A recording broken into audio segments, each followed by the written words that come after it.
the vice president is clearly in all these target lists and is always under threat. Let's say we have 6 or 4. Hindi naman sila sabay-sabay, di ba? Kasi may nagpapahinga, may shifting yun, di ba? Hindi naman kailangan alert yun, di ba? There's a day shift, there's a night shift. Tapos kung pumupunta si VP sa isang lugar out of town, mauuna yun, di ba? May advance party yun. So I just want to put that on the record because Yung activities na binanggit ng VP kanina, hindi po ba part na rin ng regular law enforcement work na yung mga law enforcement agencies natin ay ginagawa na rin? We have different mandates from the other government agencies. So our intelligence, our confidential funds are used according to Joint Circular 2015-01.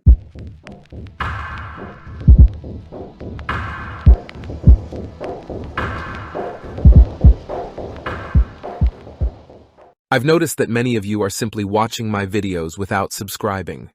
I kindly request you to consider subscribing to my channel, as your support motivates me to keep creating more content.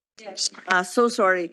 I know that the Vice President has responded regarding this matter in past fora, but I'd just like to put it on record, the explanation regarding the controversial 400-plus security detail to the OVP. Good morning, Your Honor. So yes, we do confirm that there is an existing 433 VPSPG personnel as of December 2022. And as mentioned, this has been created way back in June 2022 and took effect on June 30, 2022 to provide security services for the Office of the Vice President. And the creation of the VPSPG is really for the protection of the future, current and future Vice Presidents. Yes, I think there were comments about the inordinate number of security already established. Is there an explanation for such a large number, as has been criticized in both the media as well as Congress? As to the number of VPSPG personnel, the determination on the number and deployment of VPSPG personnel is largely dependent on the assessment of the AFP and the PNP. Okay, so that's the reply to that. It's actually the AFP that has recommended that, being that the Vice President is clearly in all these target lists and is always under threat. Thank you very much. That will be all, Mr. Chairman. I have no further questions. I think they've been adequately responded to. thank you very much, Senior Vice Chair. And I suspect, kasi ako, my security, let's say we have 6 or 4. Hindi naman sila sabay-sabay, di ba? Kasi may nagpapahinga, may shifting yun, di ba? Hindi naman kailangan alert yun, di ba? There's a day shift, there's a night shift. Tapos kung pumupunta si VP sa isang lugar out of town, mauuna yun, di ba? May advance party yun. So I just want to put that on the record because the impression created in the public might be na sabay-sabay nagjo-duty lahat yan. Hindi. Which is not the case for many of us in public service. Thank you. Yes, that's correct, and we confirm that. Are they also, some of them at least, assigned to the 10 satellite offices now? Or are they all personal? The VPSPG personnel consists of admin personnel. They are holding their office at the headquarters, and some of them are also doing some security and surveillance works in the different satellite offices as well. Yes, kasi 10 na yan ngayon, di ba? Pakarami na. Thank you very much, yes, Mr. Chair. Thank you for those questions, Senior Vice Chair Marcos. You have a personnel complement of 354. This does not include the security personnel for the Vice President. Is that correct? Numbering 400 plus ba? Is that correct? Sa news reports na lang po namin nakuha, how much and how many are the security personnel for the Vice President? Mr. Chair, Your Honor, yes, the Office of the Vice President, approximately 300 personnel does not include the Vice President Security and Protection Group. The Vice President and Security Protection Group personnel are personnel coming from the Armed Forces of the Philippines and the Philippine National Police. So anong tawag mo doon? Parang composite pala siya. Composite. So the budget necessary for the salaries of our Vice President Security would be found in two agencies, the AFP and the PNP. That is Tama po correct. ba yun? Mr. Chair, Your Honor, yes, that is correct. Siguro when they are before us, doon na lang kami magtatanong siguro sa budget nila on the security complement for our Vice President. During the 6 years of your term, ano yung ipupursue nyo na primary mandates ng inyong opisina?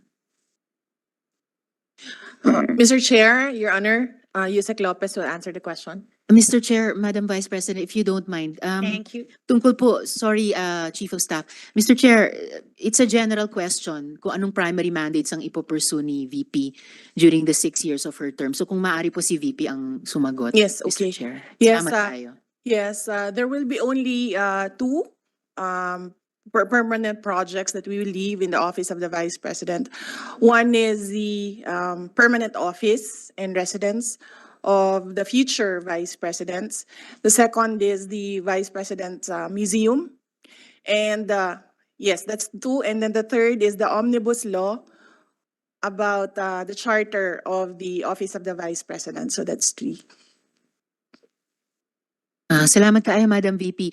But I was asking po about primary mandates of your office. Ito po, I understand 2 or 3 permanent projects, yung permanent office, yung VP's museum, tsaka yung omnibus law or charter governing the office of the Vice President. Pero in terms of your office itself, ano yung primary mandates that you will seek to achieve as the Vice President, Mr. Chair?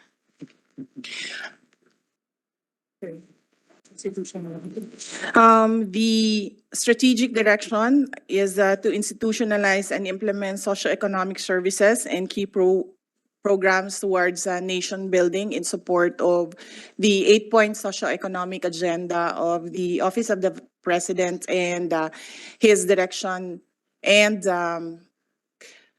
mandate of Bagong Pilipinas. Her permission, Yes, Your Mr. Honors. Of course, she's also the concurrent Secretary of the Department of Education, which, as we all know, is one of the toughest portfolios to hold in government.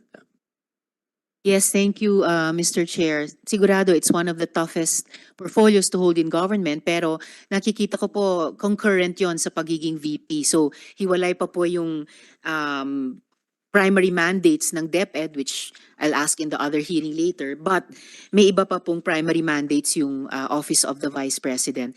So, at least initially, nakikita ko yung primary mandates ng office nyo in support of the mandates and the programs of the Office of the President. I hope, Mr. Chair, dahil pangalawang taon na ito ng panunungkulan ni VP, at least in the next budget hearings, we can hear more specific and distinct mandates of the OVP kesa lamang in support of yung mandates ng OP. Ngayon naman po, Madam VP, Mr. Chair, the Office of the Vice President has been allocated confidential funds amounting to 500 million pesos. According to Joint Circular Number 2015-01 issued by the COA, DBM, DILG, CGC, GCG, and DND, confidential funds refer to those expenses related to surveillance activities in civilian government agencies that are intended to support the mandate or operations of that agency. So, una pong tanong dito, Madam Vice President, which mandates of the Office of the Vice President will be supported by the aforementioned allocation of the confidential funds, Mr. Chair? Mr. Chair, Your Honor, all of the projects of the Office of the Vice President use the confidential funds. It is intended for the safe, secure, and successful implementations of programs, projects, and activities and engagements of me and all the satellite offices, including the central office of the Office of the Vice President. Salamat kayo, Madam VP. Kanina po sabi nyo yung primary mandates ng office nyo in the next 6 years would be in support of the primary mandates of the OP. So, alin po sa mga primary mandates na yon, as you conceive them in support of the primary mandates of the OP, alin sa mga primary mandates na yon ang masusuportahan or specifically gagastusan ng confidential funds na i-allocate ng Kongreso sa office nyo? Yes, Mr. Chair, Your Honor, the constitutional mandate of the Office of the Vice President is only to be a reserve, a bench warmer, in the event of, I do not want to mention it, but in the event that the President cannot discharge his functions, that is the constitutional mandate of the Office of the Vice President. Apart from that, all the other projects of the Office of the Programs, Projects, and Activities of the Office of the Vice President will depend largely on the decision and discretion of the incumbent elected Vice President. So for my term, we decided on 3 permanent projects: the charter, the museum, and the permanent office and residence of the Office of the Vice President. And then we took on the projects that made the most impact when I was mayor of Davao City. These are the entrepreneurship program, the peace building in communities, the Pagbabago advocacy campaign. We added the Pagbabago A Million Trees for in support of the mandate of the DNR.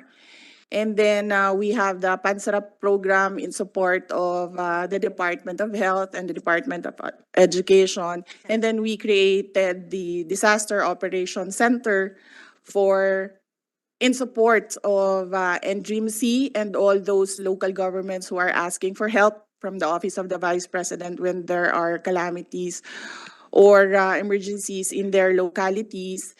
And the buses donated to me, I lent to the Office of the Vice President to support the Libreng Sakay program of the national government.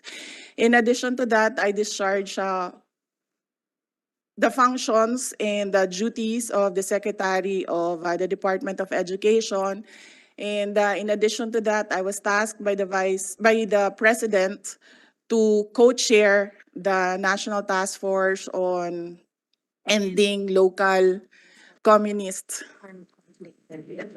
NTF-LCAC. And in addition to that, I also took on the role of President of the Southeast Asian Education Ministers Organization, SIMEO. And all of these activities use confidential funds.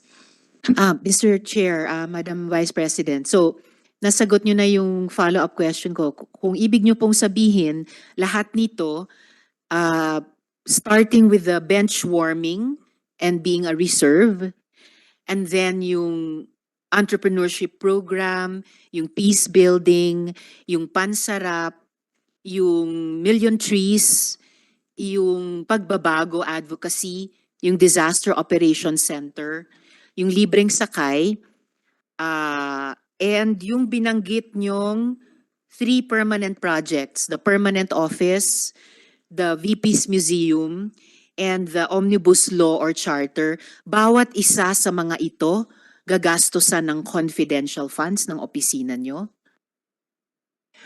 Yes. Mainly, the confidential funds, as I said, is for the safe, secure, and successful implementations of the programs, projects, and activities and engagements of the Office of the Vice President.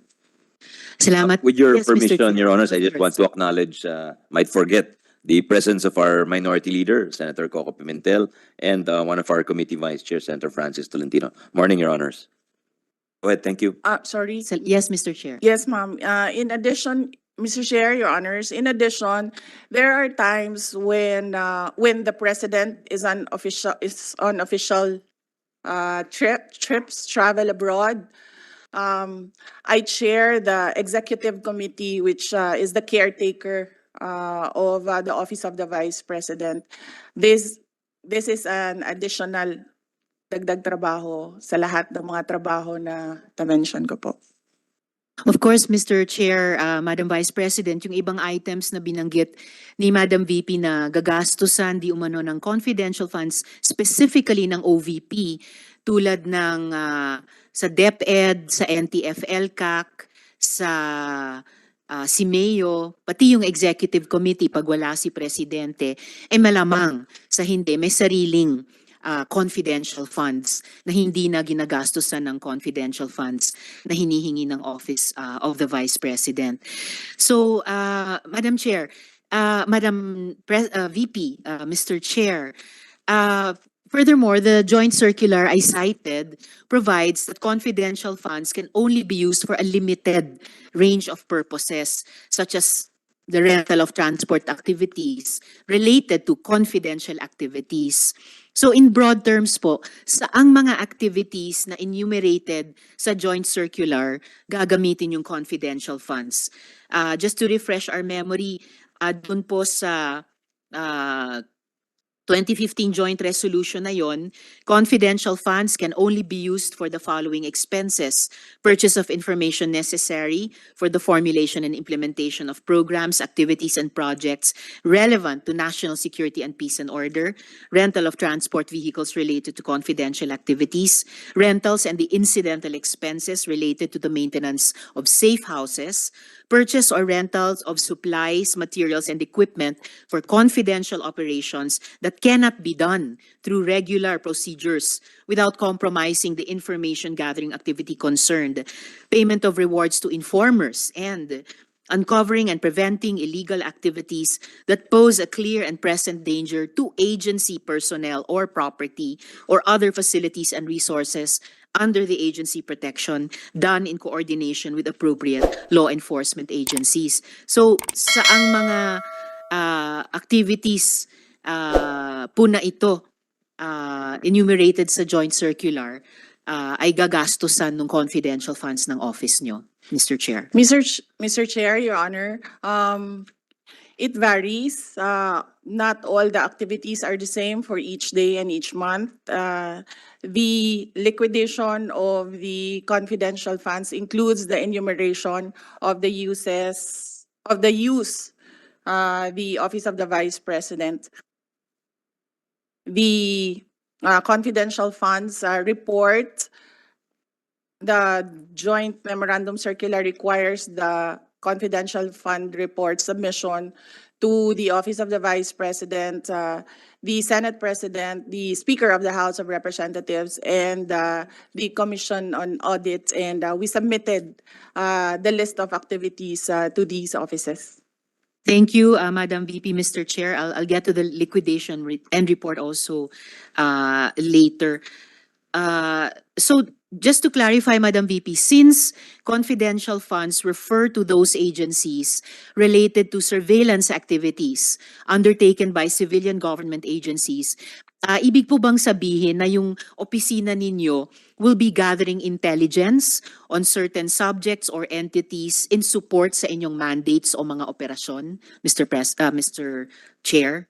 Mr. Chair, Your Honor, that is correct. As an example, we did surveillance of complaints from constituents in Bulacan with regard to the selling of OVP assistance and the selling of tupad projects in Bulacan. And there was a surveillance operation that was run by the VP SPG for about a month. And we were able to apprehend the person, and we were able to successfully prosecute the case, and that person went to jail for ilang months? 6 months. Recent. For 6 months. So that is an example of the surveillance activities that is conducted by the VP-SPG for the projects and activities of the Office of the Vice President. It was in Bulacan. Salamat kaayo, Madam VP. I ask this because the National Intelligence Coordinating Agency was established to direct, coordinate, and integrate national intelligence activities. And this includes the collation of intelligence gathered from various sources. So we'd like more information as to the intelligence operations of the OVP. Sa aling mga sources magagather ng impormasyon yung OVP? Kukuha ba kayo ng intelligence mula sa ating mga existing intelligence services tulad ng NICA o tulad ng DND at PNP? Mr. Chair, Your Honor, no. Intelligence starts with the communities and the stakeholders, and then if there are complaints, and then it is built up through intelligence and surveillance services, and then a dossier or a report is started, and then it goes through levels through the Office of the Vice President and VP-SPG. So we do not seek intelligence reports from other government agencies, but the intelligence reports starts from the ground in the communities that that are engaged by the Office of the Vice President. Salamat kayo, Madam VP. Actually, I'll get to that process also in a bit. Dahil meron pong established na intelligence cycle at meron pong established na chain of command for the intelligence activities ng ating gobyerno at ng ating republika. And sa pagkaalam ko po, walang hiwalay na chain of command for Intel ang OVP. In fact, ang susunod kong tanong how can your honorable office, paano nyo po maa-assure yung mga miyembro nitong komite na yung collection ng intel ng inyong opisina hindi magre-resulta sa redundancy or duplication of effort? There is no redundancy and duplication of effort because we have different mandates from the other government agencies. Indeed, Mr. Chair, Madam VP, different mandates. And kanina, nilista nyo na po yung iba't ibang mandates ng OVP. Meron din pong klarong at complementary mandate ang intelligence community ng gobyerno sa ating bansa. And as I had been saying since last year's budget debates, we should leave intelligence to the experts, just as we leave education to the DepEd and we leave the mandates of the OVP to the OVP. Ano po ba yung magiging subjects ng OVP intelligence gathering operations? Ano yung mga intensyon at capabilities ng mga subjects na ito na kailangan ng OVP ng intelligence on these? At paano nitong mga subjects tinathreaten yung operations ng OVP? Just to inform Yes, the Mr. Chair. good Deputy Minority, she has 2 minutes left. Yeah, thank you. Thank you, Mr. Chair. Halos tamang-tama po. I just have 4 last questions after this one. At kung maubusan ng oras, I can put the last 2 or so questions on record para sa OVP and the good chair. Salamat, Mr. Chair. Yes, the confidential funds is used for the safe, secure, and successful implementations of the projects, programs, and activities and engagements of the Office of the Vice President. Sino po yung subjects? Ano yung intentions at capabilities ng mga subjects? At paano tinetrete ng mga subjects na to yung mga operasyon ng OVP? This is for the successful, safe, secure, and successful implementation of the projects, programs, and activities and engagements of the Office of the Vice Presidents. If the question is the subjects on who are the sources, we cannot divulge who are the sources of intel information. We can just say that these are the stakeholders in the areas where there are engagements of the Office of the Vice President. Hindi po sources, Madam VP, pero yung mga taong o grupong ginagatheran nyo ng opisina nyo ng intelligence. Yes, those that are perceived to be threats in the successful, safe, and secure implementation of the PPAs. Salamat, Madam VP. Mr. Chair, I'll need to follow up. I'll give you my 5 minutes. Oh, salamat, Mr. Chair. Salamat, Madam VP, Mr. Chair.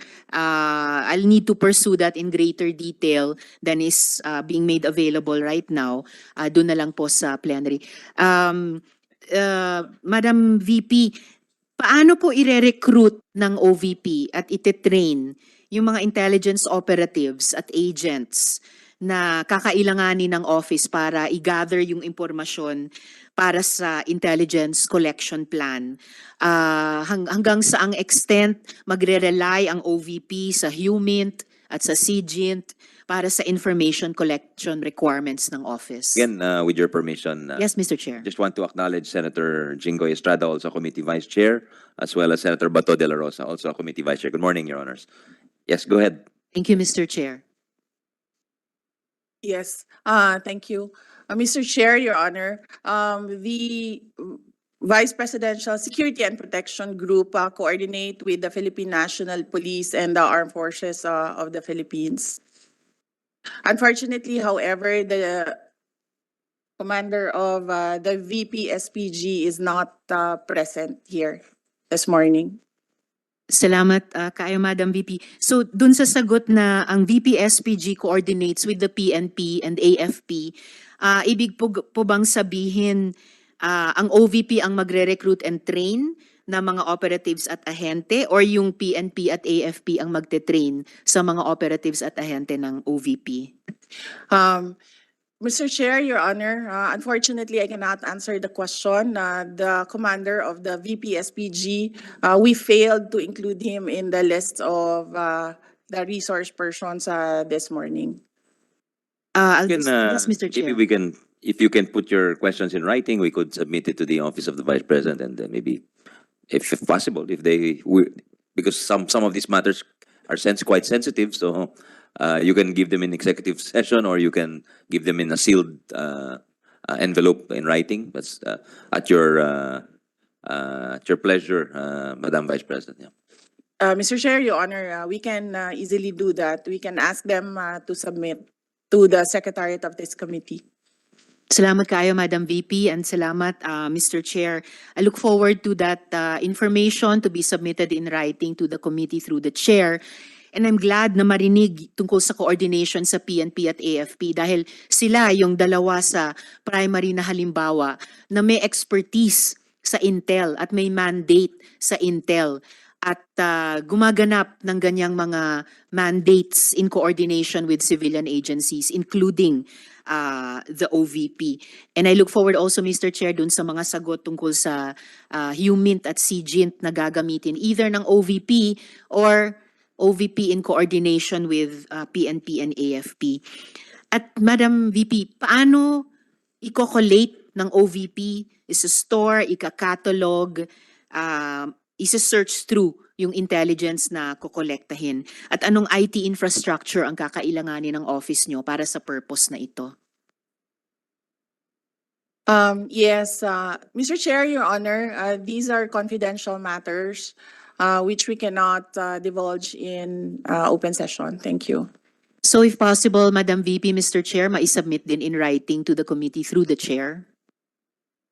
Mr. Chair, Your Honor, yes. Thank you. Salamat kayo. And then, paano po ini-intend ng OVP na i-process tapos i-analyze yung impormasyon na kukolektahin para mag-produce ng actionable intelligence? Kakailangan nyo bang i-outsource yung parteng ito ng intelligence cycle o magde-develop ba ang office ng capability in-house? Mr. Chair, Your Honor, we can ask the VP SPG to include that in their report. The VP SPG are composed of personnel from the Armed Forces of the Philippines and the Philippine National Police, and some of them are trained in intelligence gathering and are part of intel units from the PNP and AFP. There are no civilian members in the VP SPG. Thank you. With your Thank you. permission, I Yes, just Mr. want Chair. to acknowledge Senator Cheese Escudero, the chair of the Senate Committee on Higher Education. Thank you. Morning, sir. Thank you, Mr. Chair. Madam VP, paano po i-adjust ng OVP yung operations ninyo bilang resulta ng intelligence na makokolekta, ma-analyze at saka ma-disseminate? We adjust according to the recommendations and the assessment of the VP-SPG with regard to their appreciation of the intel information. Salamat, Madam VP. And yung parte nga pong yun na nag-a-adjust ang VP-SPG, or rather, nag-a-adjust ang buong opisina dun sa rekomendasyon ng VP-SPG, I presume bunga na rin ang coordination nila dun sa PNP at AFP. Again, isang konkretong halimbawa na yung primary mandates para sa intelligence cycle, yung buong intelligence cycle, ay nakalodge dun sa intelligence agencies, including in the armed services ng ating gobyerno. At yung OVP, kahit through the VP-SPG, ay pumapasok dun sa endpoint nung cycle na yon paggamit ng intelligence. Doon nga sa sinabi ninyo na pag-adjust ayon sa recommendations ng VP-SPG. Just returning again to one of my original points since last year na iwan natin ang intelligence sa experts dun sa intelligence agencies ng gobyerno in the same way na yung mga civilian agencies ng gobyerno, whether OVP itself or kahit DepEd, ay kumbaga shop nila yung kanilang mandates at yung kanilang expertise. Huling tanong na lang po, Madam VP, Mr. Chair, yung activities na binanggit ng VP kanina, hindi po ba part na rin ng regular law enforcement work na yung mga law enforcement agencies natin ay ginagawa na rin? Mr. Chair, Your Honor, we have different mandates from the other government agencies. So our intelligence, our confidential funds are used according to Joint Circular 2015-01. And whatever we gather from our confidential funds and surveillance, we share it with mainly the Armed Forces of the Philippines and the Philippine National Police, as well as they share as well intelligence information that they gather, which are not included in our database. Thank you. Thank you kaayo, Madam VP. I'm glad to hear na nag-share or mag-share ang OVP ng information na nakolekta ninyo sa AFP at PNP. Again, because it makes the point na sila talaga yung primary na may mandato talaga, not any other civilian agency, sila talaga ang kasama sa may mandato sa intel work. Lastly, just to make of record also, continuing from yung pagbanggit ko sa 2015 joint resolution na what the confidential funds may only be used for, nakasulat din dun sa 2015 joint resolution na confidential and intelligence funds cannot be used for salaries, wages, overtime, additional compensation, allowance, or other fringe benefits of officials and employees who are employed by the government in whatever capacity or elected officials except when authorized by law. Confi and Intel funds cannot be used for representation, consultancy fees, or entertainment expenses, or construction or acquisition of buildings or housing structures. So, dagang salamat, Madam VP. Maraming salamat, Mr. Chair. I'll pursue in plenary periods of interpellation and amendments. One of my main subjects of debate with the OVP na yung Confi and Intel funds mas properly lodged talaga dun sa ibang line items ng opisina mismo o sa mga intelligence agencies talaga ng ating gobyerno na ginagawa itong mga mandates nito even for the civilian agencies and offices and departments like the OVP. Salamat, Mr. Thank you very Chair. much, Deputy At salamat kay Minority Minority Leader sa and additional Vice Chair Riza, Mr. Senator. Chair.